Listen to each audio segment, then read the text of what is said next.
আপনাদেরকে এই যে দেখতে পাচ্ছেন রঙিন পাতাবাহারি কচু গাছ। তবে বন্ধুরা আগে থেকে বলে দিচ্ছি, কচু গাছের কোনো রস যেন হাতে না লাগে, কেননা কোন কচু গাছে বেশি চুলকায়, হাত পা চুলকাবার সমস্যা থাকতে পারে।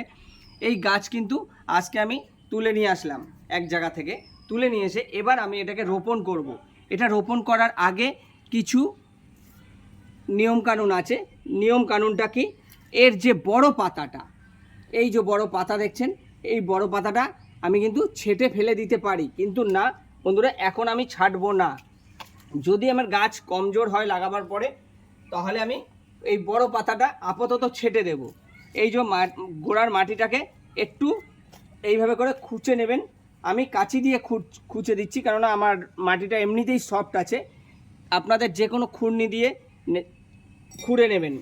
আমি দেখুন কী কী ইনস্ট্রুমেন্ট নিয়েছি, একটা চাকু নিয়েছি, একটা খুরনি নিয়েছি, কাঁচি নিয়েছি, আর কাটার নিয়েছি। দু রকমের কাটার আছে, কিন্তু এর ক্ষেত্রে আমার কাটার লাগছে না, কেননা কোনো নরম গাছের ডাল কাটারে কাটলে ভালো হয় না, কাঁচিতে সবথেকে ভালো হয়। আমি এই যে দুটো পাতাকে কিন্তু কাটিং করে দেবো। এই দুটো পাতা কাটিং করে দিলাম, এখান থেকে পাতা আবার বেরোবে। এর মাটিটাকে ভালো করে খুঁড়ে নেবেন। এই যে মাটিটা ভালো করে খুঁড়ে নিলাম। জাস্ট এই যে দু জায়গাতে কটা গাছ আছে আমার বন্ধুরা, আছে এখন আপাতত 3টে গাছ আছে। 3টে গাছকে আমি আলাদা আলাদা করে এই একই টবের মধ্যে বসিয়ে রাখবো। তারপরে যখন গাছ তৈরি হয়ে যাবে আমি আবার আলাদা করে বসাবো। আপনারাও এইভাবে করে কচু গাছের দেখতে খুব অপূর্ব সুন্দর লাগে বন্ধুরা।